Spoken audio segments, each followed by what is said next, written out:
Handle your hive with Tadioshi. All right, welcome back to the show, Arash. Thank you for coming on, man. I really appreciate you taking the time. We had a little bit of trouble getting you on because you had some stuff going on this last week, so I hope everything's okay now. Yes, everything's good. Thank you for having me. It's always a pleasure. Yeah, I love talking to you. You and I share a lot of similar ideas about mindset and about how we generate success. And today, I wanted to talk about success because every time I think about that, I think since I've known you, you've had such a really great perspective on your own success and how you traveled through your life and generated it. And it's not been easy, nor has it been a short one. You've had a journey. You're probably older than people think that you are.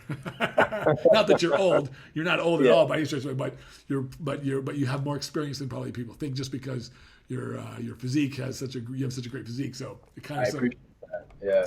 But so today I want to talk about success and what it means to success in bodybuilding specifically, because I get that question a lot, and I'm sure you do too. So how did you? Well, first tell everybody what your idea is. What does it mean to be successful in the sport to you? Does it mean winning shows? Does it mean looking a certain way? What does it mean to you?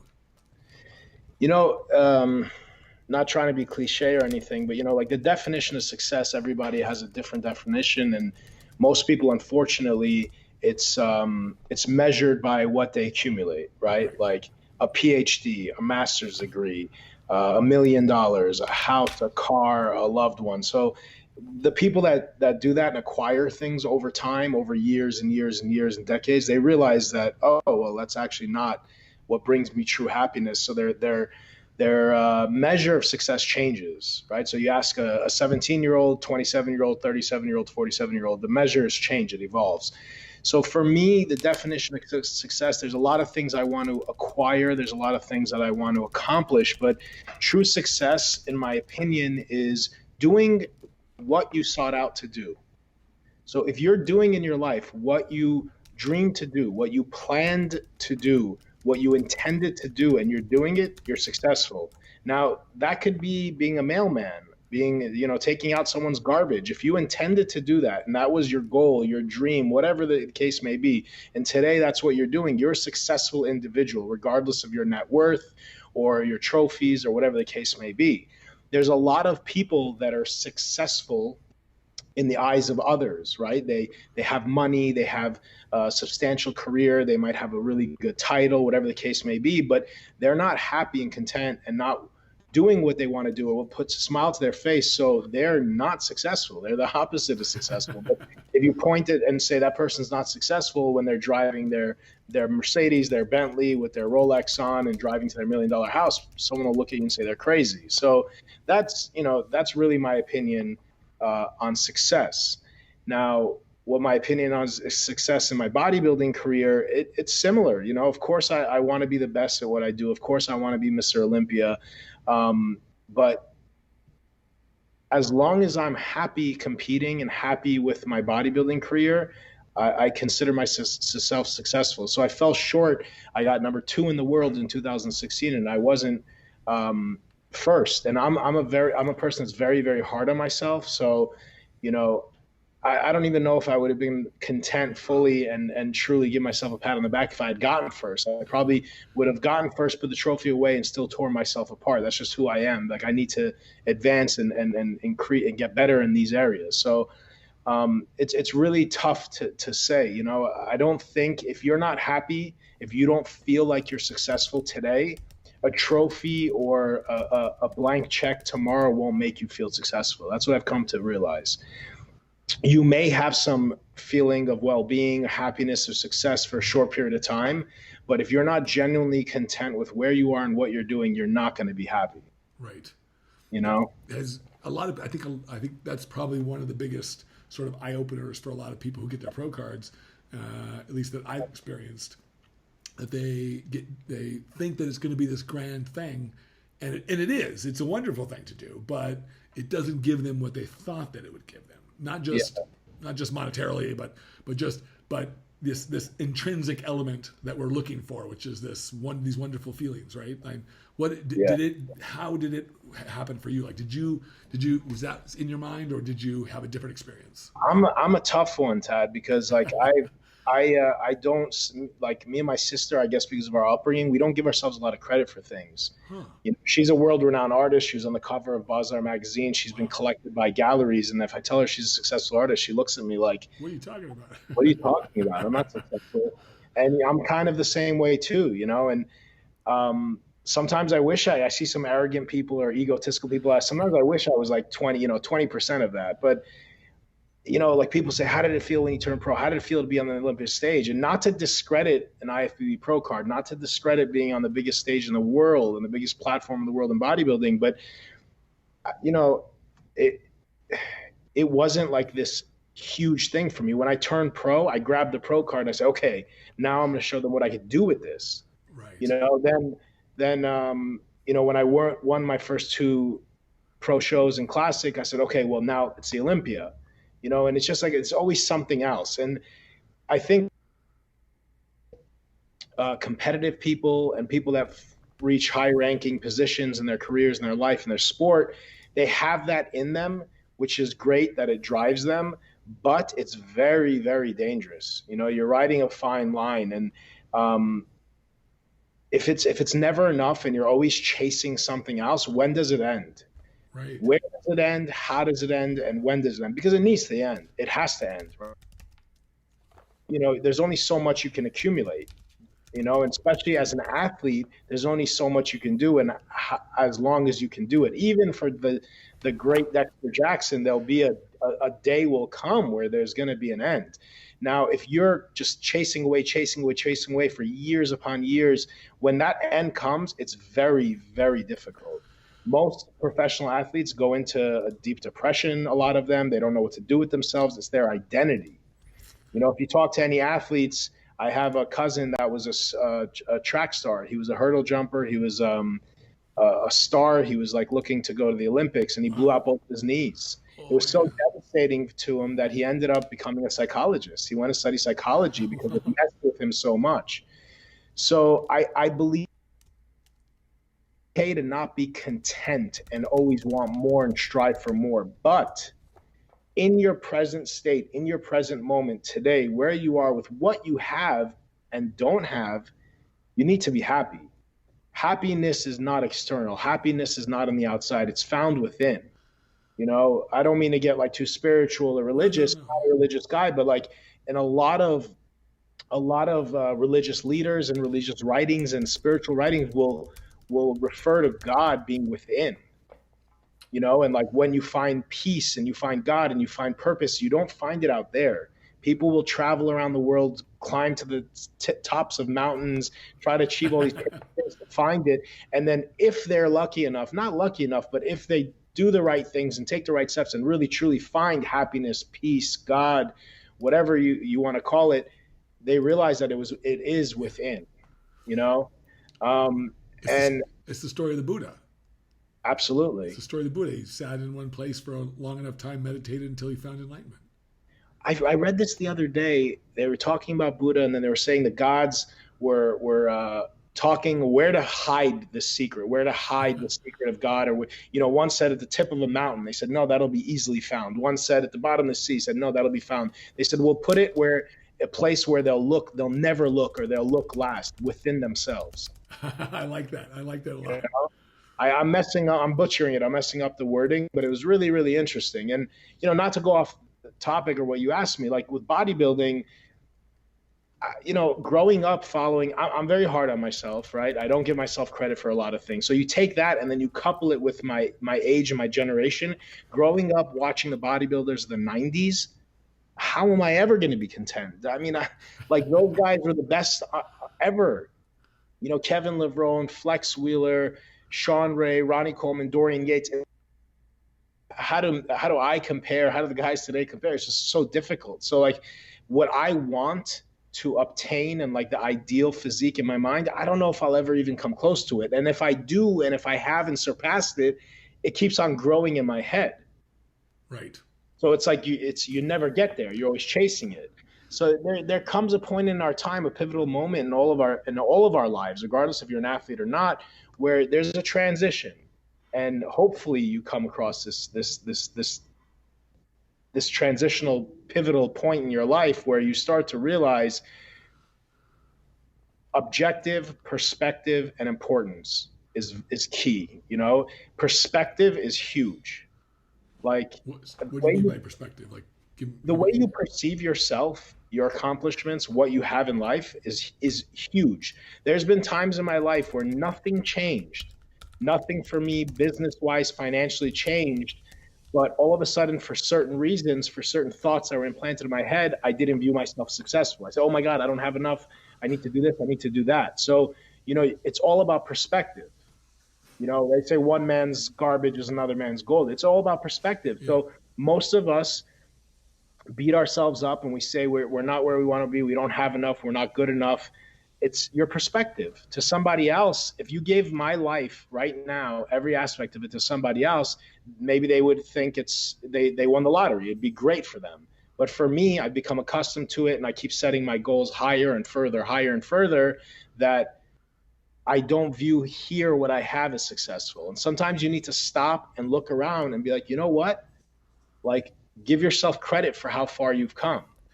yeah, that's like that old adage, like counting your blessings, right? Like count your Yeah. blessings, like just And I think there's a lot of wisdom in doing that on a daily, having that as part of a daily practice to a certain degree. But how do you stay? Some people might say, if I get too comfortable, or if I'm too grateful for where I'm at right now, then I fall short on that desire that keeps me hungry, moving towards that other. Because you always have a great sense of desire for yourself and moving forward, and I sense that part of that is fueled by these expectations you have for yourself, and these things like, hey, I'm really not that special here. I could be so much better. And so, like, how do you combat that, or how do you? I don't think those are correlated. I don't think being grateful and having appreciation for what you have is any way correlated to being hungry or having a Satisfied, desire. If you're motivated, you're motivated. It's irrelevant if you're giving yourself credit or not. right? I agree. So I think that we need to give ourselves credit. And a big thing about credit, it's not always about be easy with yourself, give yourself credit, pat yourself on the back. No, if you work hard and you accomplish things and you get certain benchmarks and you break barriers, if you don't give yourself credit, you're not going to become more confident. With more confidence comes more things, more breakthroughs, more money, more shows. So like if you look at someone that's highly successful, they're confident. They're not self-conscious. Whereas like a lot of people are just always saying, no, I'm not that good. No, it's not that good enough. And if you're constantly moving forward, but not giving yourself credit and not building your confidence, then you're not going to grow. You're going to get to a certain point. You're going to be stuck. Perspective, vision, and confidence is very, very important. Like you need to have vision. You need to envision what you want. You need to believe that you can acquire it, and you need to have confidence. If you don't have confidence, you're not going to believe that you can be. Let's just say we throw around money a lot. Money isn't success, but a lot of people want more money. So we'll use that as an example. If you don't believe in yourself and you don't believe you're confident, you're worthy, how are you ever going to be worth $10 million? Right, exactly. Not arrogance, not cockiness, not fake it till you make it, but confidence.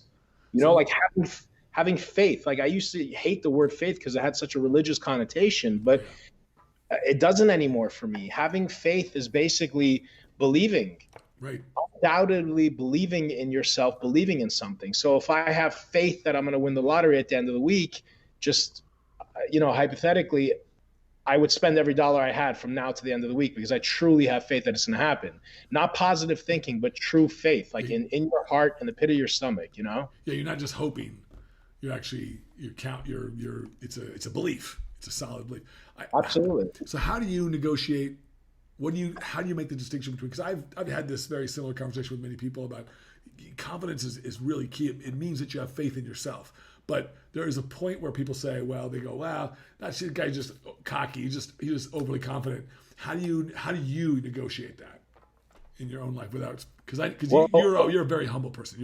I've never encountered you as anything but that. But I do know that you have to have a certain degree of confidence. So how do you negotiate that and still maintain that without being, humble? I appreciate that. Some people can be mistaken That's right.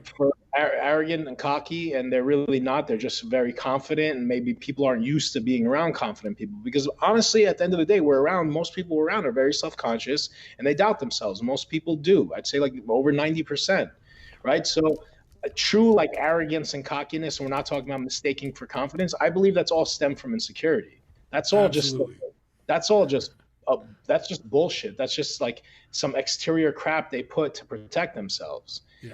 Like when you're truly confident, it depends. Some people come off differently, but it's just believing in yourself, And I think what you're striving for and why is really important. Like the things that I want in my life now have nothing to do with other people. It has nothing to do with the way I'm perceived by other people. You know what I mean? When I was younger, like attention from others and measuring myself up against the guy next to me was much more important and was much more closely correlated to my happiness and my confidence than it is today. But my confidence today is not dictated by what other people say. So now, what made you change your perspective on that? Because that's a big one. Because so many people in this industry do that. It's a sport of comparison, as you know. We're comparing against each other, but they do it on a personal level as well. They make it about themselves rather than just about a competition. Well, when you say like what made me change my perspective, there's a lot of things that just are in the world. It's just the way it is, the way it should be, the things you should be doing. And with time, with experience, with age, and with being aware and paying attention, hopefully you pick up on some of those things. And I just figured it out. I learned it. I figured out like, hey man, like this is not important. Let this go. This is what you should focus on. Like everyone always asks me like, what's your goal in the next, in the future? Where do you see yourself? Yes, I have a lot of monetary goals. I have a lot of things that I want to acquire, but my main number one goal, and I even hate to say it out loud because it sounds so cheesy and cliche, is to be happy. It doesn't matter where I am or what I have. If I'm not happy and I'm not content with myself, it doesn't matter, It's actually right. Yeah, I think that's good. I think that we go through. I mean, would you say people? Because I think people go through stages. Like when you're young, you kind of have this. You're right. I mean, you want to compare yourself against other people, and you sort of use that as a litmus test to like in your own life's success and happiness. And then as you age, you realize, at least some of us do at least, that, well, it's not always a good litmus test. And so, but you talked about a why, like knowing your why. And I think that's really important. You talk about vision, having a vision. I think that's important. Tell me about that. Like, I am often asking people to create a vision. Like you can't get somewhere unless you can see it. So like, is that what you mean by creating a vision for what you want or creating this vision? Well, yeah, I mean, your why, I think a lot of people don't know what they want, right? So like everybody is in this rat race of working, going to school, hustling. But if you really stop someone and grab them, like, hey, what do you want? I want to be healthy, happy, and successful. It's not enough. You need to be in detail. So, what you want is the first thing. People like ask me like, helping them with build their future or conquer their goals. First thing I say is you got to figure out what you want. They say, I know what I want, but a lot of us don't. Right? So a lot of us want things that we think we want because of family, because of friends, because of TV, society, and social media. We think we need to have these things, look this way, and accomplish these goals to be cool, successful, wanted by the opposite sex, or what have you. So I think a lot of people really need to just sit with themselves and really figure out what it is they want. Maybe they don't want to go to school to be a doctor because their parents put that in their head for 20 years. How many people went to med school and ended up being artists or florists or vice versa, right? So I think that's important. And then your why is, correlated to that. Like, why am I doing what I'm doing in the present moment? We don't stop and do that. A lot of us just go through the motions, especially today with social media. Everyone just sees what's being done on social media and they're regurgitating it. I'm sorry, but it's hard for me to believe that every single person on social media is a fitness personality and coach. You're telling me like that's what everyone desires to be? I don't think so. I think there's an artist in this person, there's a chiropractor in that person, there's an attorney in that one, but that's not what's popular or what's being spread on social media or what's being seen. So they're just like regurgitating. And when you're doing something that you're not meant to do, when you're doing something that goes against your true purpose or what's going to make you happy and make you feel good, it's going to cause disease. It's dis-ease. Right. You're going to have issues. You're going to have sleep issues. You're going to have maybe gut issues. You're going to have allergies. You're going to get sick. Your immune system's going to get shot. I know this sounds crazy, no, it doesn't. But to most people it does. Like, you're telling me if I'm in the wrong job, I'm going to get physically ill. Well, yes. Yeah. If you're doing the wrong thing, or you're with the wrong person, or you're following the wrong dreams, and you're not in alignment with yourself, there's turmoil there. There's push and pull. And I've experienced this myself. I've gone through this myself. It's caused me emotional grief. It's caused me lack of sleep, and it actually unfolds physically. Yeah. At times people think they're injured because of this, but it could totally, an emotional distress can cause an injury. Oh, literally. Absolutely. Yeah.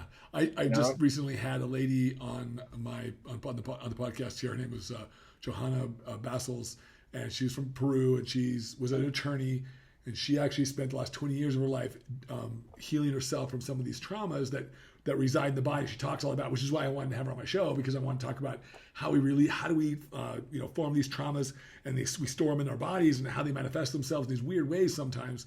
And she had some really fascinating stories, and she's written a couple books, but she says the same thing that you do. And I believe it to be true, that we live in this body, right? And if our minds aren't right, if we're doing things and there's a bit of uneasiness about what we're doing, we're not following our true path, if you will, however you want to call it, it's going to manifest itself. These things have to, and somehow in our bodies, so people have all kinds of stuff that goes on. So I totally see that. As a matter of fact, just a traumatic event like a death in the family or a car accident, people can turn completely gray in overnight. And yeah. So that's just a kind of a overt example, but to me, it's logical to think, well, if you're living with, say, depression, or say some kind of anxiety, or say something else like that, that's chronic for you for years and years, it makes sense to me that it would manifest in some weird way in our body, that we would get a malalignment, we would get some malady in our bodies in some ways, because we're all energy. That's all we are. Yeah, I mean, if we were doing this, like talking about this 15 years ago, people would be like, oh, no, that sounds crazy. But it's not even opinion anymore. It's scientifically proven. And anyone that's listening to this is not sure, just go Google it. It's energy. There's there was a Chinese or Japanese scientist just yelled at a cup of water, and it changed the energy of the water, or the rice, or whatever case may be. So energy is everything, and it affects everything on this planet, and all the way down to our cells. One of my favorite quotes from Einstein is that he said, if you want to understand this universe, you have to understand that everything is vibration. And when you think of a vibration and energy are the same thing. It's just expression of energy, right?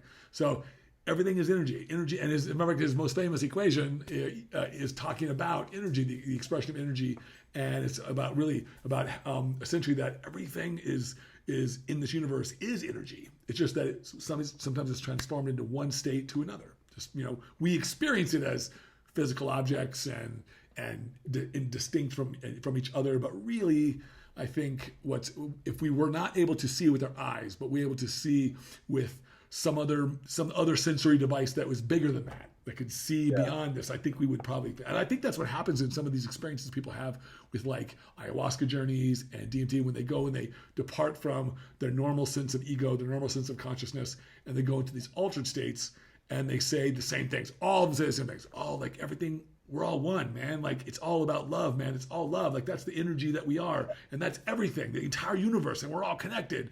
And it's these are the common themes that show up. And I think it's because when you drop those veils of ego, of those ways in which we're accustomed to seeing the world, and we're accustomed to seeing the world literally through our eyeballs, through our fingertips, what we touch and feel, and what we smell, but there's a bigger way. That's just a very limited way to experience the universe. I'm sure of it, right?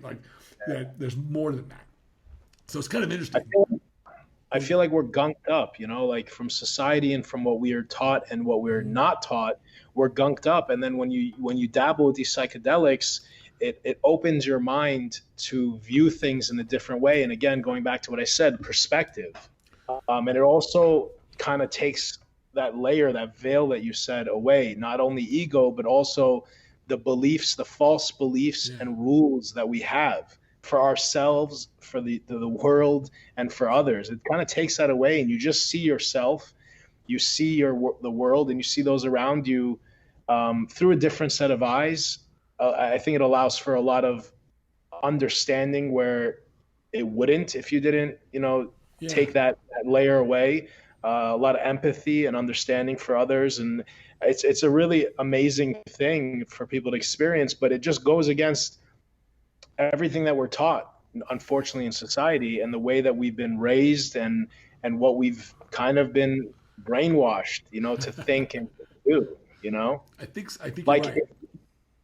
like you were talking about energy.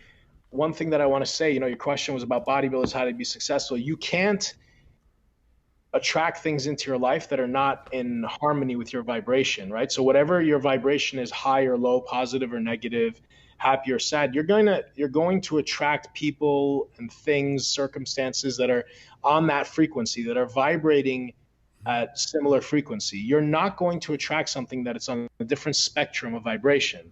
So if you want a red Ferrari, you need to vibrate similarly to how it would feel to have a red Ferrari. If you want to be Mr. Olympia or get your pro card, if you're vibrating at the level of, I don't have the genetics, my stomach stores too much fat, my arms are weak, it's all politics, you're not going to get there. You're not going to get your pro card. You're not going to be Mr. or Mrs. Olympia because you're not vibrating at that frequency.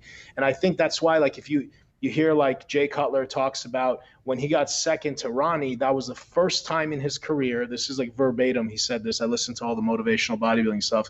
First time in his career that he knew he could actually win the show. Now, he didn't win it for years after that feeling, but he got to that level. He got that far, and he was able to see it and feel it and envision it.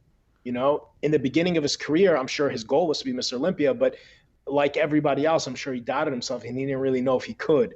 But once he got second to Ronnie Coleman, that's when it changed his mind, and he believed that he can win the Olympia. And that's what drove him for the next, how many years? 7, 8 years that he lost to Ronnie to become Mr. Olympia. So there comes, like, we don't really have any Mr. Olympias where they're on stage and like, oh my God, I can't believe this. I thought I sucked and I didn't even think I'd get top 10. No, every Mr. Olympia already for several years had confidence and faith and was able to see that victory. They didn't know 100% if they were going to win, but they were able to see it. They were able to feel it. Thus, they were able to vibrate at that frequency or very, very close to it. Yeah, I call that lining up. When you get lined up with what you want, you're at the same vibrational, energetic stance as with that which way you want, and then it just starts to come to you. Now, some people it takes time to line up, right? Like sometimes it takes some time. It takes, but once you do, you feel it, like you said. I think you're right. I think you're absolutely right. It's not that big of a surprise. It's like, and it isn't to anybody else either when they watch it. What now? Do you have any like modalities in your life that you practice that help you keep your mindset, like meditation or like journaling or affirmations or anything like that? I've done all three. The past 4 months during the quarantine, I did all three aggressively. And to be perfectly honest with you, like affirmations and auto-suggestion, I loved and it worked for me well. But in this few months, like the meditation didn't stick. I didn't feel like I was doing anything. I felt like my mind kept wandering, which is normal in meditation, but it was very discouraging. So I had to take a step back. Journaling, I like a lot. And in the beginning, it felt weird. And I was like, oh, well, what am I going to write? And then I just basically, a friend of mine told me, just write anything. If you feel like writing the same word for 3 pages, just write. It's just like letting it out, right? Like speaking to a friend and you feel like you got a weight lifted off. Just write to yourself. And you don't ever have to read it again if you don't want to, but just write, positive, negative, write your thoughts and let them out. And it's a form of releasing. It's a form of letting go. So I did that a lot. I have a booklet here. It's completely full. Affirmations, I think, are really important. Affirmations and auto-suggestion, talking to yourselves, right? So like everyone does affirmations. They say things to themselves. Most of the time it's negative. Negative, right, exactly. You're a loser, you're not good enough. So affirmations are just the opposite, right? They're, I am, and whatever it is, I am powerful, I am strong, I am Mr. Olympia. And you write out a script that's comfortable to you, and that's your own words. If you guys Google affirmations, thousands will come up. You'll get some insight. But it's got to be something that resonates and feels comfortable. But there can't be this turmoil, this push pull. You can't say something that goes against your core belief. So like that's where I think positive thinking is bullshit and it falls short. You know, you see these quotes, thoughts are things. I don't mean to be negative here, but they're not. We have 60, 70,000 thoughts a day, and 90% of them are old thoughts. They're not even new. If they were all things, we'd be manifesting 60, 70,000 things a day. Thoughts are powerful when they're held on to repetitively, consistently, over and over again, and backed by emotion, by feeling. A thought alone is just that. It's just a thought. It comes and goes. Yeah. If it's not backed by emotion, by feeling, I do not believe thoughts are powerful. And that's why I don't think that positive thinking is really going to work for a lot of people, because if it goes against their core belief and the way that they feel about themselves, if the words don't match the feelings, Then nothing comes of you're it. just butting heads with yourself. It's just surface bullshit. It's just cheerleading. Right. Yeah, I'm going to make it. I'm going to do it. I'm going to make it. I'm going to do it. But your core belief, for whatever reason, it might be because your dad told you you're a loser, or your teacher told you you'll never amount to anything. But your core belief deep down inside, your programming, is that you're a loser. You're not good enough. You can't be successful. But over here, 20 years later, through social media and all these motivational pages, you're sitting here, posting positive stuff and saying, I'm going to be a millionaire by the end of the month. And it's possible. You can do it. But if it goes against your core belief and your programming, it's going to be really, really tough. Right.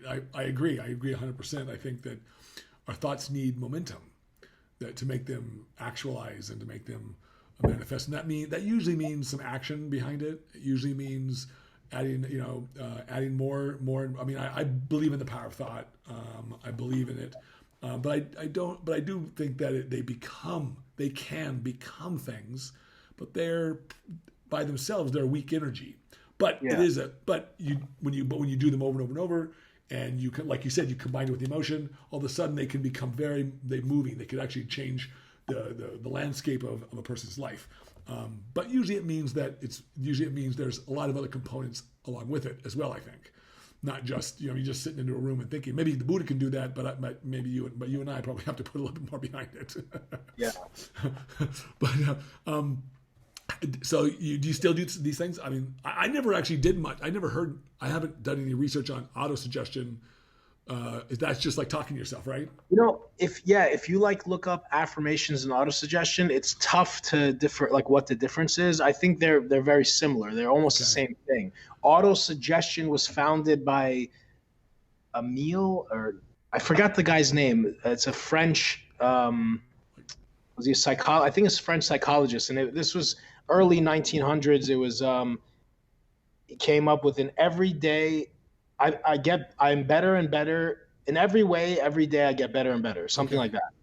It's just simple as that. In every way, every day I get better and better. Okay. Now, I like that. it's just, I mean, we do that. We do that. People do that unknowingly, but most of the time it's negative. Right.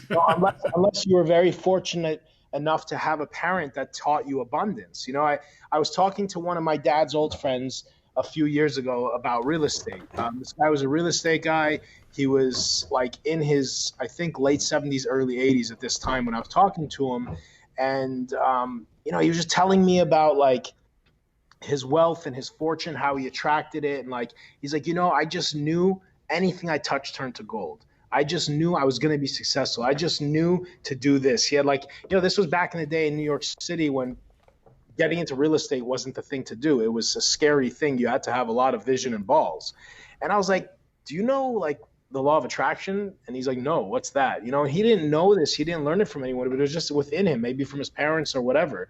Some people are just fortunate enough to have it instilled them in an early age. But most people we know, aren't happy, are insecure, are not content with their lives, struggle and suffer with a lot of ailments, depression, anxiety. So these are the people that have children and become parents. And we expect everybody to be perfect parents. That's not the case. So they put all these beliefs and limitations on their children. Right. Well, we pass it down, right? We pass And down these yeah, and then beliefs. those children grow up, and it's like everyone wants to know the secret to success. Like we fall short teaching our children this. I don't believe children should be taught math, English, and science in school. Those are tools to get a job in society. They should be we should be taught what we're talking about: energy, the way the universe works, manifesting, empathy, self-love, how to treat one another. These are the important things. When you learn those things, when you learn how the universe works and how to attract things, anything is possible. You're not going to need to study for 20 years to become anything. You can create it with a snap of the finger. Whoever, like we were talking before, like confidence, right? And believing in yourself. A lot of people acquire things slowly, step by step, because they need to get 100,000 before they can believe they can make 200. Right. Then they can, before they can believe they can make 500,000. And those are the people that came up with the sayings and the things like one step at a time, or you have to climb up the ladder. No, that's bullshit. Why would you start on the first step If you don't have to, right? if you can run and jump and skip the first 10 steps? Sure. What would you choose? I want to skip some steps. Yes, it's a bullshit thing. It's not true. If you ever talk to anyone that was literally overnight success, fortune, you'll start figuring out how and why. They don't doubt themselves. Those people, if you ever talk to those people and you pull them aside, you'll see they have a way about them. They have just this confidence, this belief. Yeah. You know, when I talk to people that are in the 6-figure range or below or trying to get there, they're always doubtful and worrisome and kind of complaining.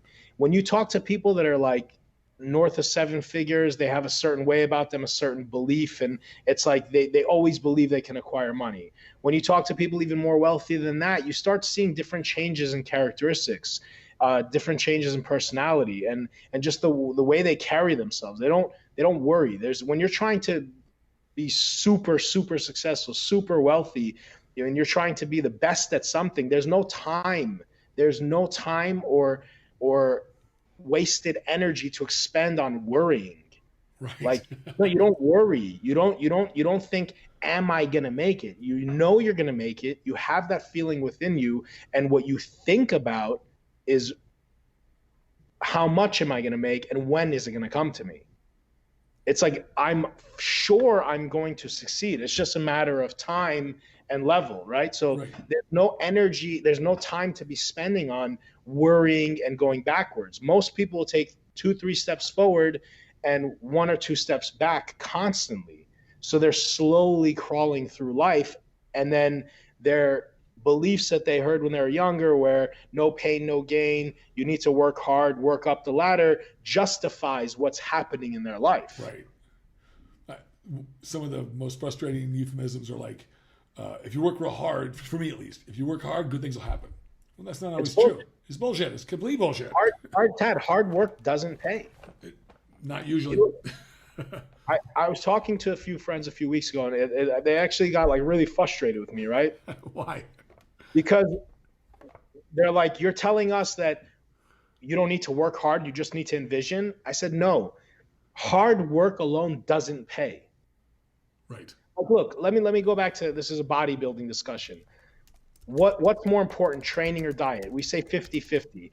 And it is, okay? But which one holds more power? You can train 5 hours a day, but if you don't eat protein, you won't grow. You can train 5 hours a day, but if you eat 5 pizzas a day, you won't lose weight. So how much power is in the training alone? If you sit on the couch and do nothing and eat a lot, you'll get fat. If you sit on the couch and do nothing and don't eat it at all, you'll lose weight. So there's more power in the food alone.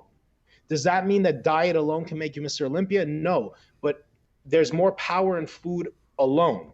So hard work doesn't necessarily pay for everybody, because honestly, everyone works hard. Our mailmen work really hard. The FedEx guy works really hard. But without the belief, without envisioning and truly believing in the vibrational frequency, it will not manifest to what you want it to. And like, when I was trying to explain this, maybe I fell short explaining it to my friends, but they're like, you're telling me that, you don't need to work hard. You just need to envision and dream. I was saying, no, that's not the case. You need to work hard, and working hard builds certain characteristics, builds confidence, and you basically master what you're doing, which I think is a very, very important aspect of being successful in a certain field. But alone, it will not yield you what you want. Alone, it will not make you successful or a millionaire. Because we know a lot of people, billions, trillions of people that worked very hard and they did not succeed. And it had to do with their mindset. I experienced this firsthand through family, watching my uncles, my father, everybody, like I've seen people work really hard, go through the motions, wake up early, work, sweat, blood, sweat, tears, but they did it while being negative. They did it while complaining. They did it while pointing fingers and saying that guy has it better because he's not in my industry. That guy has it easier because he's in this business. And they did not succeed, but they worked hard. I think I think that to me it sounds like the real magical formula, because I think people want to focus on just the work sometimes because they think that's what I see this guy doing. If I want to be like Arash, I need to do the exact same things. And what you're saying is, and what I agree with, is that doing the stuff is really a consequence of what you believe about yourself.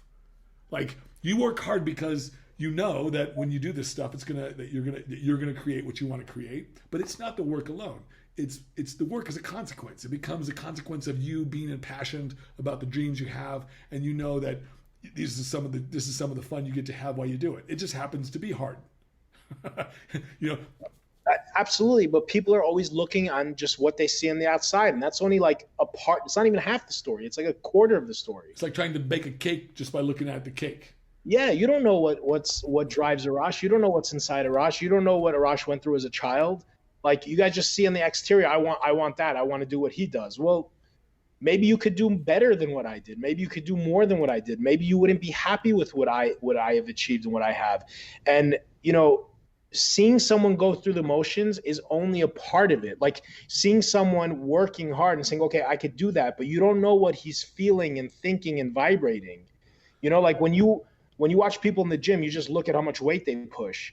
So you'll see somebody an eighth of my size training next to me with the same weight or even more weight, but I'm doing it differently. I'm positioning my heels differently and pushing through my heels and not muscling the weight up. So I'm getting more of the effect, the bodybuilding effect on the given muscle, whereas the guy next to me, oh, wow, look at that little guy. He's stronger than Arash Rahbar, but he's doing it differently. So what you see is only part of the story, and usually it's a very, very small part, What do you do to help yourself stay vibrating at this higher frequency? Is it, because I think for at least my experience in my life has been that sometimes I will and sometimes I won't. Sometimes I'll be flying high and sometimes I won't. I have my moments. And so I have modalities. I have things I do to keep me, like my journaling, like my meditation, but also some of this, I didn't realize what it was called. Apparently I do practice this auto-suggestion because I'm always talking to myself, like in my head, I'm always telling myself things to help encourage me, help uplift me, because I know that it's like programming myself with this stuff. But like, what are the things that you do? Like, what helps you?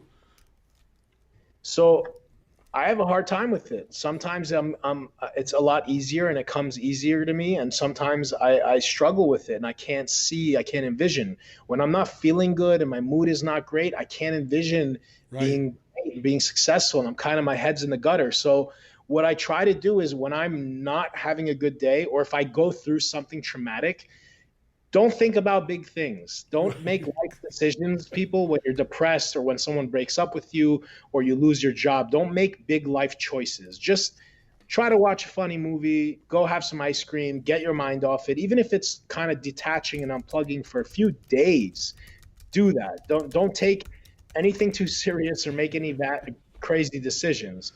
But what I do, besides all these modalities and the stuff we talked about, is dream. One big thing that like daydreams? What? Like daydreaming, or like? Yeah. Basically, as children, we dream. We say, oh, I want this or I want that. And we get into the feeling place. A kid, I think I said it on your show last time, a kid will say, oh, I want a house made of cookies and graham crackers. So when I'm hungry, I can just eat the windows and the wall. Hansel and Gretel. Yeah. And an adult will say, that sounds really good, but if it rains, your house will crumble If the sun comes out, your house will melt. So that's pretty stupid. But the kid gets into the vibrational frequency of that, of having that. The kid starts feeling it. Yeah. Now, everyone that's watching has done this, has vibrated and attracted things to themselves. They just did it by default. You ever have a bad thought, like a loved one doesn't answer their phone and they're supposed to be home at 9, they're not home. So you have a bad thought and then immediately you get this like turning in your gut? Yeah. That's literally vibrating. You're literally vibrating at a low frequency. So you need to do the same thing, just in a positive manner. So if you ask somebody what they want, they say, "Oh, I wanna be rich and I have a big house." Well, how'd you feel when you said that? Nothing. I just felt like, okay. And then ask some detail. What's the house look like? Where is the house? How many car garage? And they start getting into vivid detail and they start feeling having that house and feeling the feeling it would have to live in that house. And then they start changing. Then they start vibrating and smiling. And then they get goosebumps and butterflies. That's when you're vibrating at that frequency. Yeah. So that's what I mean when I say dream. Adults are too realistic. It's okay. It's not good to be a psychopath, delusional person, but you need to be, nothing great ever came from being realistic. No one great in the history of this planet that did something extraordinary ever came about from being realistic. Right. Yeah, exactly. They were a little bit crazy. People thought they were crazy, and what they were doing was irrational and erratic and whatever the case may be. And I'm not telling people to go and do like crazy things, but you got to step outside your comfort zone. You got to take risks and you have to dream and you have to allow yourself several times throughout the day to detach from what is right now. Because, if you're homeless in the street with no roof over your head and no place to call home, it might be difficult to envision living in a 10,000 square foot mansion. It might be difficult to do that, but it's not impossible. No. So if you can envision that, if you can dream that and close your eyes and paint that picture, like a lot of you have heard vision boards, putting up on a board your car, your house, yeah, maybe a man or woman that you want in your life, and envisioning that, getting into the feeling place of that story, of that life, of that desire, of that goal, and feeling it, not just thinking about it, but feeling it, you will get closer to attracting it to yourself. That's basically a law of the universe. This isn't like, the thing that people have to understand is that the law of attraction and all this stuff is not a theory. It's not a religion. It's basically a law of the universe explained. It's. Do you believe in gravity? Of course, yeah. Okay, but if you didn't believe in gravity, would you float?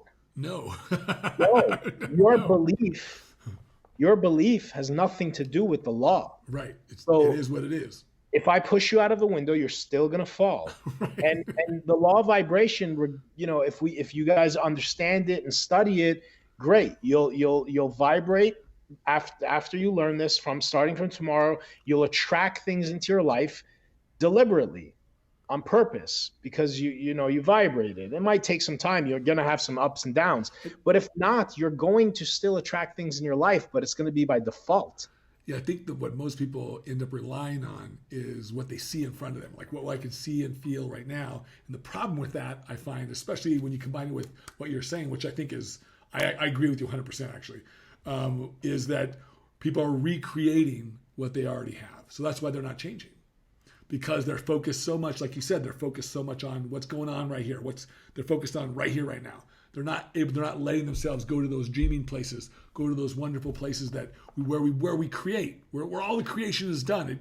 It's there first, and then we make it into our own realities. And listen, I'll be the first to tell you, when I'm not feeling good, it's really hard. Yeah. When I have an injury, when I have an ache or pain, it affects me, and it's hard to envision not having pain, because this is my reality, and my rational adult self says, well, I'm feeling this is happening, it's not in my head, it's not fake. But it's something that you just got to practice and you got to try, and it might feel funny or weird at first, but it could be fun at times. Like a lot of people will say, well, I wanted to win the lottery all my life, or I wanted the red Ferrari all my life, and I was positive about it, and I tried to dream about it, but it didn't happen. So I don't believe in this. And it's because a lot of times when people think about what they want, this might sound crazy, but they actually end up feeling like shit because they're focusing not on having it and how it would feel to have it, but they're focusing on what you said right now, not having it. Right. So a lot of people think of the lotto. They think of, okay, well, if I win the lotto, I could take care of my sick mom. I can move out of this shitty apartment. I can change my old beat down car and get a new one. And I'll be able to pay my bills. So what did they just think of? Sick mom, shitty car, shitty apartment, bills. Right, exactly. How do you feel? Right? So sometimes you just got to just dream and just look, Hollywood blockbuster movie, best movie of the month of the year, right? And it's starring you. The star of the movie is Tad. The movie is called Tad. Who is he? What does he do? What does he look like? How does he dress? How does he treat people? How do people treat him? I love that. That's a great way to look at it. Make that movie starring you, and then look at, like if you in your movie dress differently than you do now, well, shit, change the way you dress. If you act differently, change the way you act.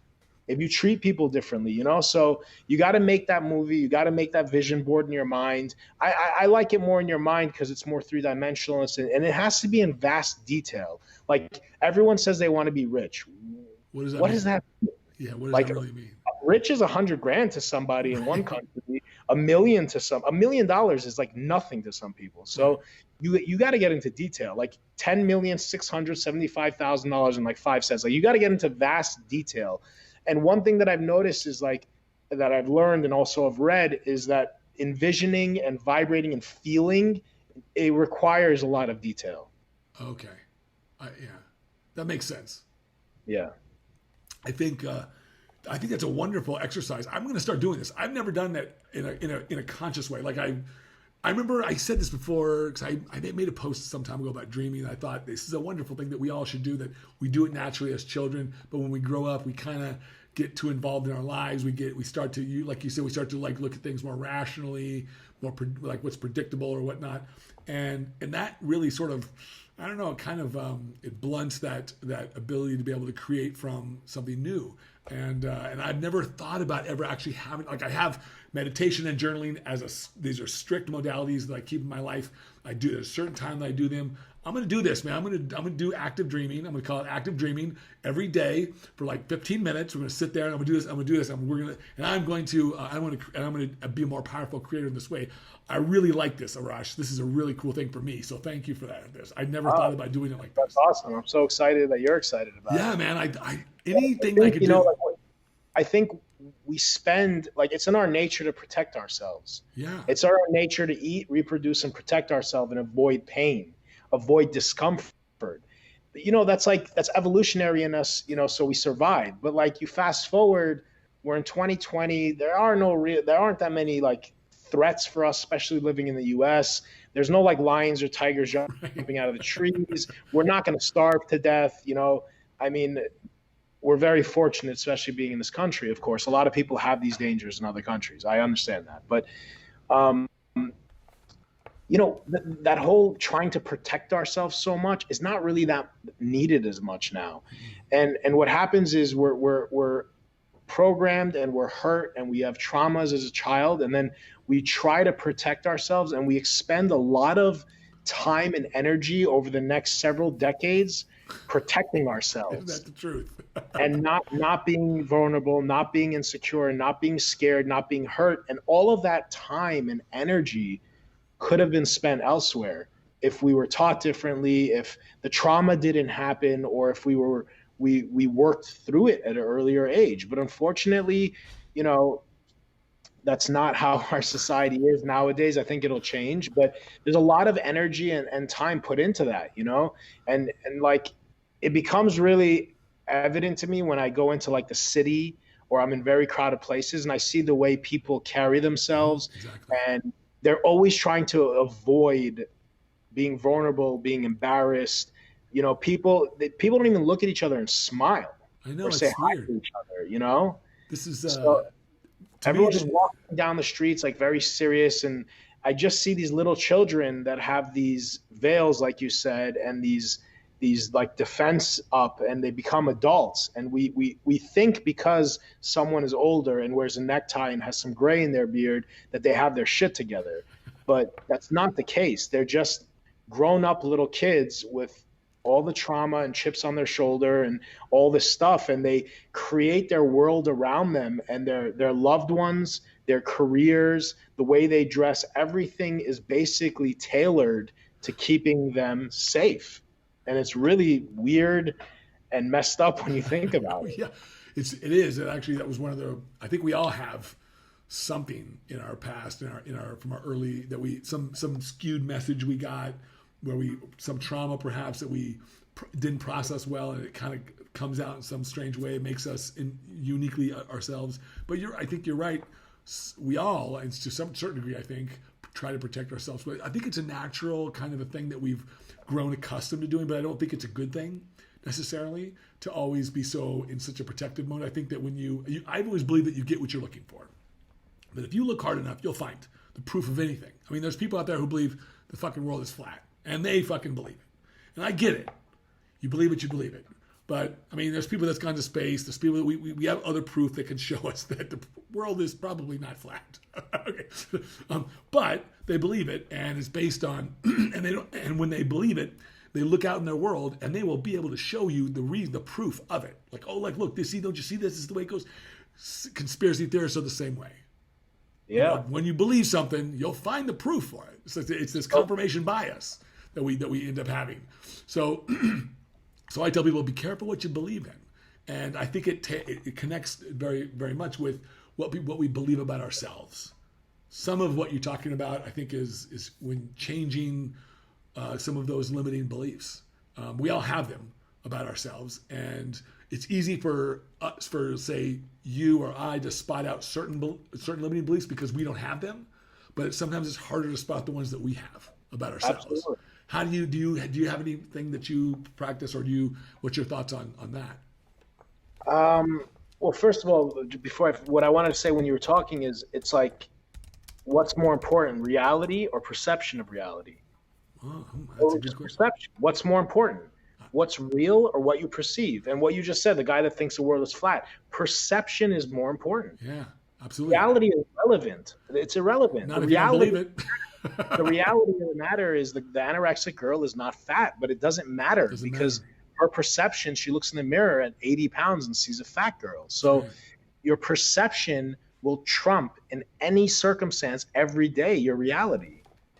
So it's all about perception and thinking. How many people do you know that are too smart for your own good?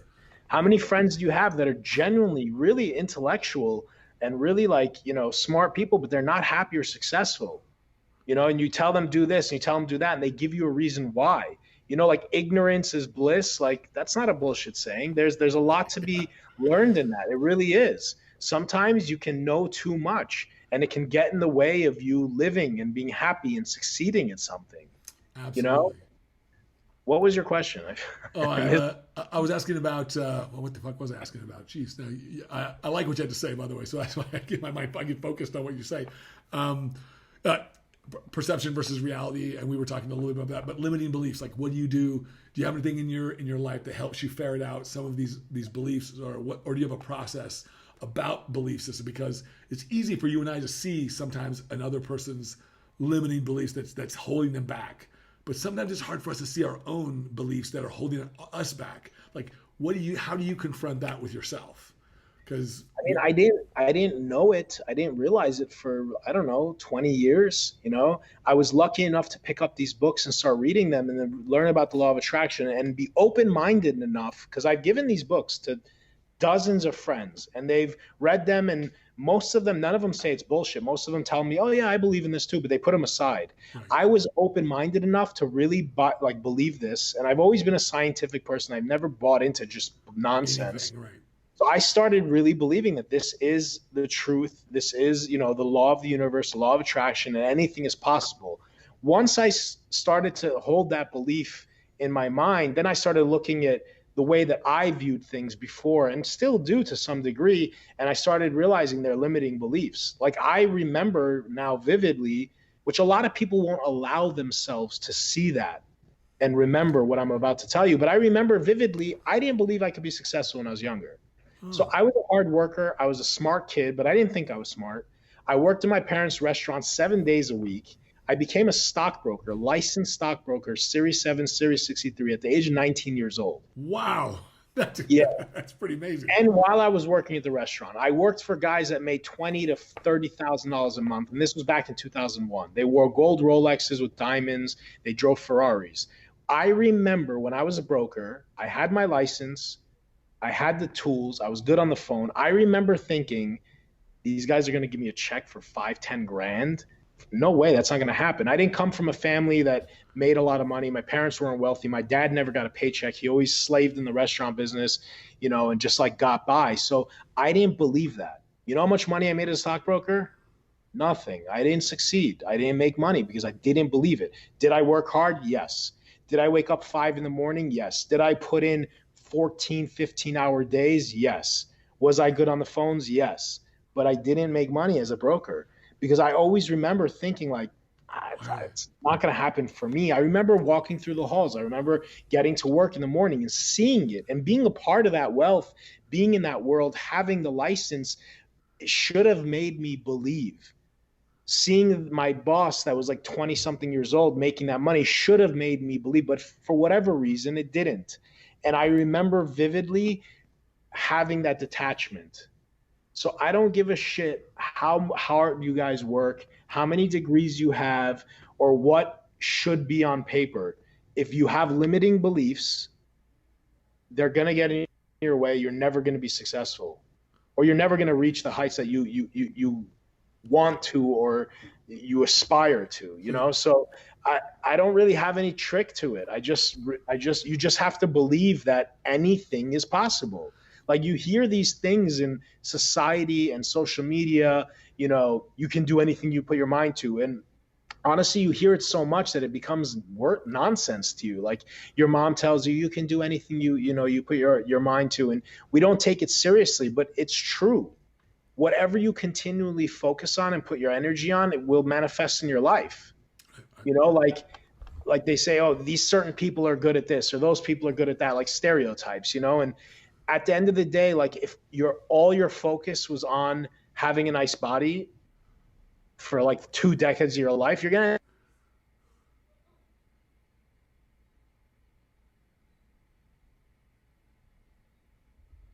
to person. So whatever we put you still there, Tad? Yep, I'm here. Yep, sorry. Whatever we put our focus on is what we're going to get, and like you hear people say, don't put all your eggs in one basket. And, it's really like trendy nowadays to be entrepreneur. I don't agree. If you don't put all your eggs in one basket, you're not going to be phenomenal at something, right? You're diffusing your energy, right? Yeah. If you're going to spread yourself thin, like entrepreneur, this word gets thrown around so much. Look, basically people became super wealthy doing something, lawyer, doctor, restaurant business, whatever. And then they went into other businesses. But you got people that have not mastered anything and have not created wealth in anything wanting to be entrepreneurs. You're basically not going to be great at anything. Choose what you want. Figure out what you want. Going back to what we talked about, most people don't know. Right. Think about your why you want it. Write out a plan and just drown yourself in this. Take away from your social life. You might even have to take away from your family. Become a master and an expert in whatever it is you want to do. Become the best at it. Learn everything that you can in this field and work hard. And you will be successful unless you don't believe in yourself and you just say that you'll never make it over and over again while you do that shit. Well, I think a lot of people, they want to know the formula for success. And the formula is there's a big piece of it that's really intrinsic that you're describing that is hard to put into action because it's a feeling, because it's a belief. And people can, like you said, people can do the work, but they don't always get the same results as another person does. And it's because of exactly what you're saying is like the energy is not the same. The beliefs are not the same. And so what they end up manifesting is quite different. Usually working hard just makes you tired. Yeah. If that's all you get, that's all you have is just the hard work. And I'm all for hard work. I've worked my whole life working hard. but it was always a consequence of the passion that I had for what I was doing. I loved doing this stuff with bodybuilding, so it was easy to work hard. It was fun to work hard, but it wasn't the hard work that really did it. It was me. I remember this probably resonates with you. From the age of 15 till probably just a few years ago when I retired from competing, all I did every day was I woke up and I thought about bodybuilding. How do I get bigger? What do I got to do? What's the next workout? What's the next meal? What's the next supplement I got to take? What's the next thing? What's the next thing? What's the next thing? It was always about how do I make myself better? How do I make myself better? And it was for 30 years, over 30 years. It was that way. And so and that kind of energy, focusing my energy in such a way, created a career. I was the first online diet coach in the 90s. Nobody else was doing it before me.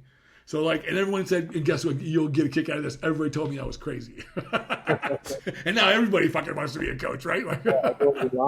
Look, if you don't love what you do, if you love what you're doing, it's not hard work. Nah. You're just doing it. If you think, okay, the people that are watching this, think about friends and family and people that you know that are super successful. Do you ever see them at the end of the day and be like, oh, how you doing? Oh man, I'm working, man. It's been tough, been stressful, a lot of work, crazy hours. You never hear people that love what they're doing and are super successful talk like that.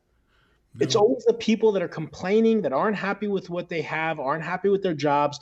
Like, oh man, just crazy hours is draining me, and hard work. When you go bowling or you go paintballing or you go to a club and you spend so much energy and doing something that you're having fun with and love, do you call that hard work?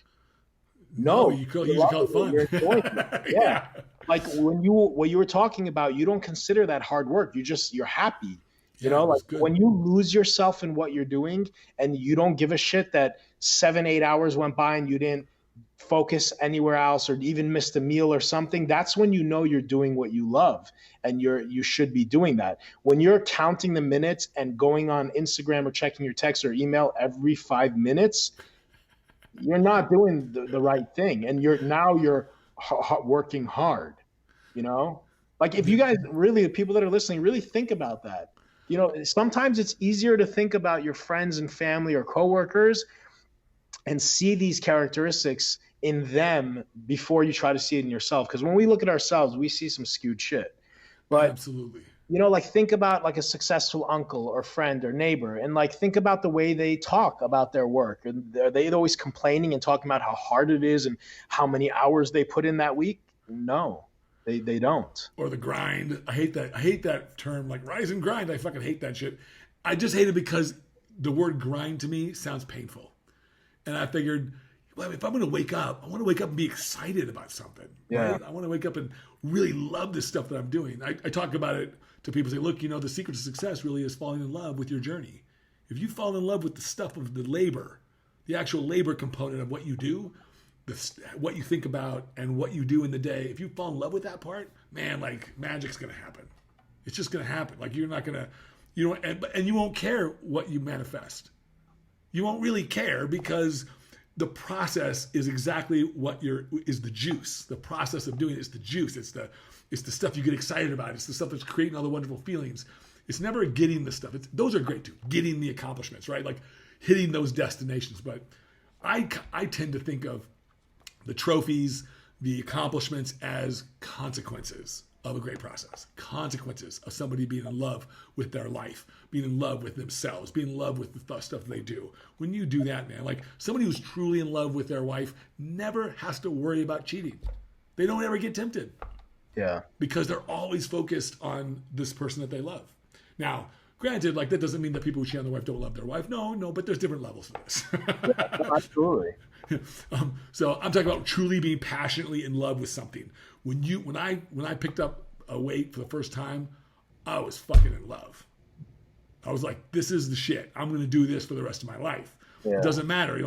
And I used to joke around with people when I was in college. I'm going to die in one of two places, in my wife or in the gym.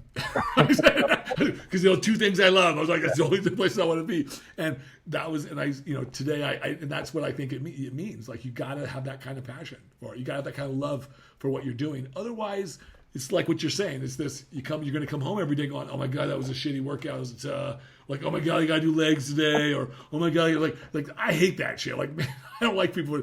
I remember I would when I first started training, and my legs were so tiny, and I was like, man, this has got to be my favorite body part. I'm like, I got to make this my favorite body part. Otherwise, I'm never going to make it as a bodybuilder. I'm like, so I read this thing about Arnold cutting off all of his stuff to show his calves so he'd motivate him. So I thought, you know what? Every time, because I was pretty big at this. I was like 250 pounds in college, and I'd been bodybuilding for a couple of years, but it was my legs I wanted to continue to bring up more than anything else. And I said, so when people would ask me, oh, what's your favorite body part? I tell them legs.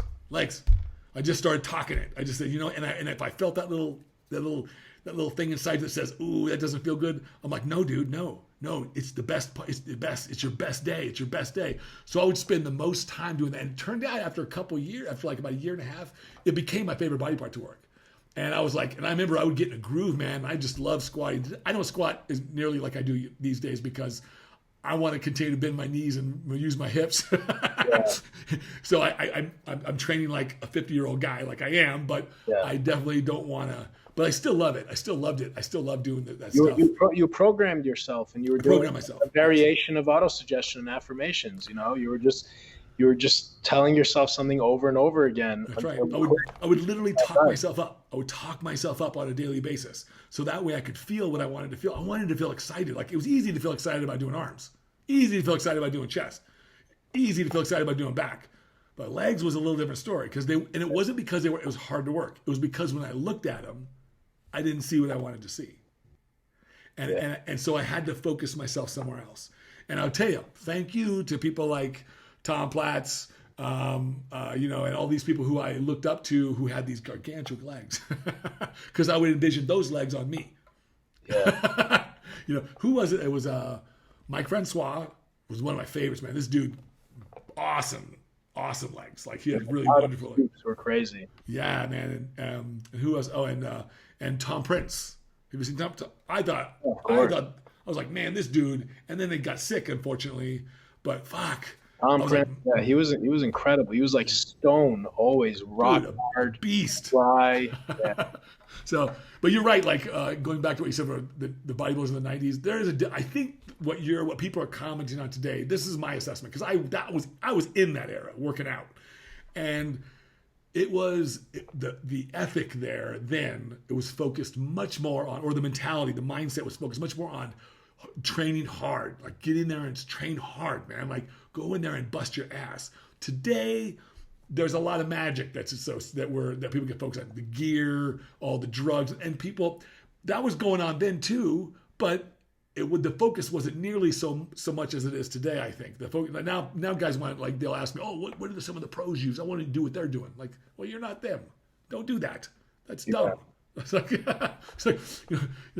I think there's a little bit of because I think I could be overreading this, but I think many of the people today, the younger generations coming into the sport today, the 20-year-olds and the 30-year-olds, they kind of have this they want it fast, and so the focus is what can get me there the quickest, and so some doing more drugs or doing the things that, like you said, doing the activities that these guys that they idolize do, but they forget. Or at least they're missing the other ingredient, which is what you were saying before. The other ingredient is belief. Yeah. And all these other things. They want to believe only when they use drugs. Well, this is a generation of instant gratification. So like the iPhone has like trained humans, the iPhone is training people to be impatient, no focus, and just have instant gratification. Go on your phone and see the craziest thing in the world. The sexiest man or woman in the world, the $5 million car, a pigeon and a gorilla fighting, just the craziest things. And it's just like, like swipe. It's just instant gratification, and it trains human beings to be a certain way, and it's going to change. It is already changing humanity, and that's for another podcast, another show. But beware. Like I catch myself a lot having my phone in my hand too much. I think it's a great exercise to leave your phone behind sometimes when you go food shopping, or if you go somewhere, leave your phone in the car. I don't really take my phone when I go to dinner. I don't take my phone into the restaurant. Yeah, I do this. I have similar practice because I believe the same thing. I can see when I talk to people, it's really funny, and I know you probably can resonate with this. Go to a show, someone say, "Hey, I want to," and they want to talk to you because they're a fan, and you start talking to them for like like 2 minutes, and within 10 seconds, man, they reach the phone. They're just totally distracted, and and I look. They've been, like you said, they've been trained. We've trained ourselves to lose focus, lose our two. I was telling my girlfriend like 2 weeks ago. I was like, like I don't want a smartphone. Like when I'm done with maybe social media, if I don't know what's going to happen in the future, but if I'm like not using social media or not having, I mean, nowadays, like even with business, the emails, we check our emails so quickly. Like back in the 90s, I would check my email like once a day. But, other than that stuff, like if it's not for business or at least the social media aspect, I don't want a smartphone. Right. I don't need this, like it's a luxury, and it's awesome sometimes to have, like, you're talking to someone and something comes up and you can Google something right away and have it in your hand.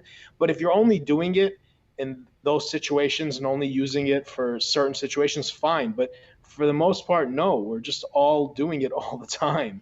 And we're, either watching a site or on Instagram, and it's not good.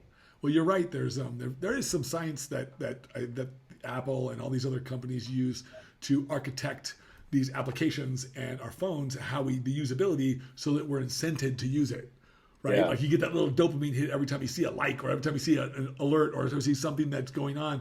It's like we're interacting, but this is just a device. It's supposed to, it's not. But what it's really training us to do, like you said, is shorten our attention spans and create a kind of focus that's not very strong. It's not, and focus is something you have to train. You have to train yourself to be able to sit down, because here's how you know. I say, you go read a book. I fall asleep every time I read a book. It's because you don't know how to focus.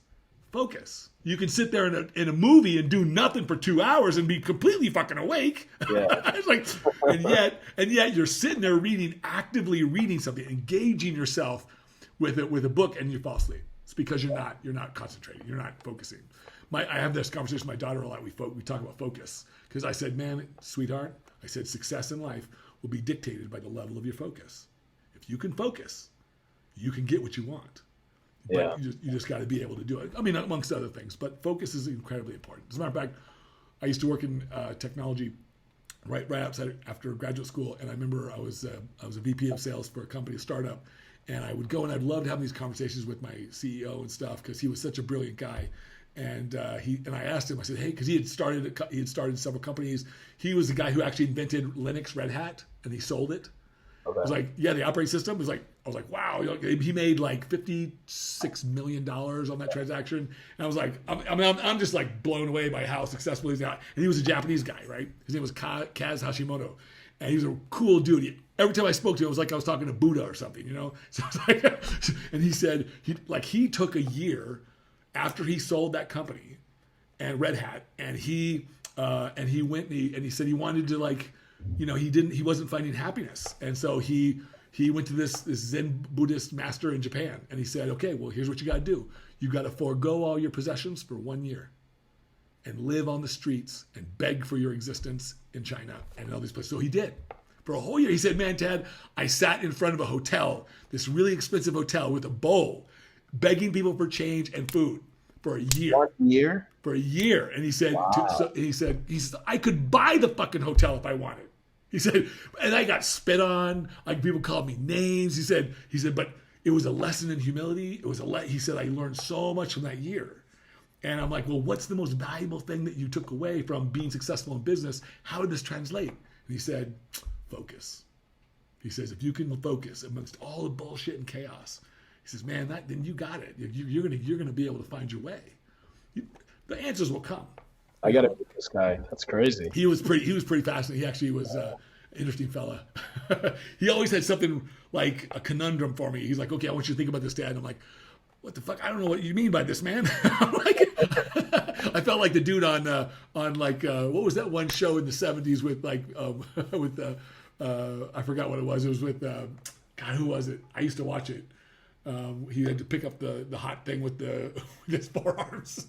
Kung Fu. Remember Kung Fu?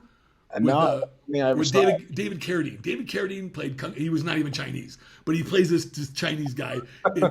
Because Bruce Lee was supposed to play that. He was supposed to be cast that, but they didn't want to cast him because he was too Asian looking. I'm like, that's what Chinese people look like. That's what Asian people look like.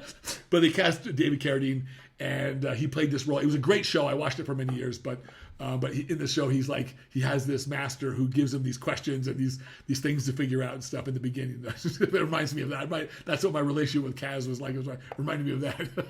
But I wanted to have someone like that in your life. Oh, I think we all have I think that we all have wonderful mentors, like whether they be experiences or whether they be people, or man, so many of my wonderful mentors are in books. I read the stuff from Mahatma Gandhi, who I really, if there's a list of people that I would love to have over for dinner, like he's on the top of my list. Mother Teresa, Martin Luther King Jr., like all these people that I would want to talk to. Yeah. Right? Like oh, these are the people I want to talk to. They're all dead though, unfortunately, but so I can't have them anymore for dinner. But if I could, I would. But Arash, man, I always have fun talking to you, man. I want to thank you again for taking the time to talk to me and to explain to everybody your ideas about this stuff, because I think they're right on par, man. I really, really enjoy your perspective. I appreciate that. It means a lot coming from you, and I always appreciate talking with you on and off camera. I hope that our talks incite some thought and possibly some change in the people that are listening. Well, certainly for me, man, I picked up one big piece today. Some active dreaming, man. I'm going to incorporate this as a part of my daily ritual because I know the power of dreaming. And you're absolutely right. When we're children, we dream, and we're supposed to, because that's how we create our lives. But we somehow, for whatever reason, we stop doing a lot of it at some point. And I don't know why. I'm trying to, because we become realistic, Yeah, unfortunately, being realistic doesn't get you too far when it comes to accomplishing great things, right? It accomplishes what's realistic. It's unfortunate. I'm really happy and excited that you're excited about that and you're going to try that. Let me know how it pans out. Yeah, I really am. I just the way you explained it. I should sit with myself. I heard this really great thing that reminded me of when you said it. There was a monk who ironically he's on Instagram, and I watched some of his stuff. He gives some talks and stuff, and he talked about one of the most valuable things that he was told to do was, and that he tells some of his students to do, is that they sit with themselves silently and have a conversation, an honest conversation with themselves about what they want, who they are, all these things. Man, if you've ever done this, I've done it. It's intense. You just got to be like, you got to get used to the idea that all the stuff that you protect, like you say, you protect yourself from, like some things you just don't say to people. You want to be truthful, but you don't tell everybody everything. You don't need to tell all your dark, deep secrets of what you fear in life, and it's not worthy of every conversation. But when you have that conversation with yourself, it's very powerful. It's man, I got to try that. And it just takes like 15 minutes. And you sit there and you talk to yourself about, like, you might ask yourself about who you are, but whatever, or your fears, or because and I think it's wonderfully releasing. It helps to release, but man, I was in tears, man, the first time I did it. Wow. It's powerful because it's the one time there's no repercussions. No one's going to reprimand me. No one's going to think poorly of me. This is me talking to me. This is me, and it's the most honest you can get. If you can't do this honestly, then you got problems. You got problems, because if there's one person that you can be honest with, it's got to be yourself. Yeah. And if you can't be honest with yourself, you'll never change. That's awesome. Yeah. Yeah. So, anyways, so it reminded me of that, and so I'm going to do this. So I'm really excited to actually start doing this. So thank you. Keep me posted on that. Thank you for having me. I will, man. Now you're going to be. What are you doing next? You're doing the New York Pro? Is that what you're doing? What's going on? Planning on the Olympia. Okay, because everything's up in the air right now. I mean, like, yeah. But it's going to happen in December, so that's what I'm shooting for. Yeah, I knew that. I knew I'll see you there for sure. All right. And I'll give you some updates in the meantime. Don't hang up. But thank you, Arash. I always appreciate your input. You're wise beyond your years for sure, and I appreciate everything that you share with us. So thank you. Thank you, brother. It means a lot. Handle your high with Tadeusz.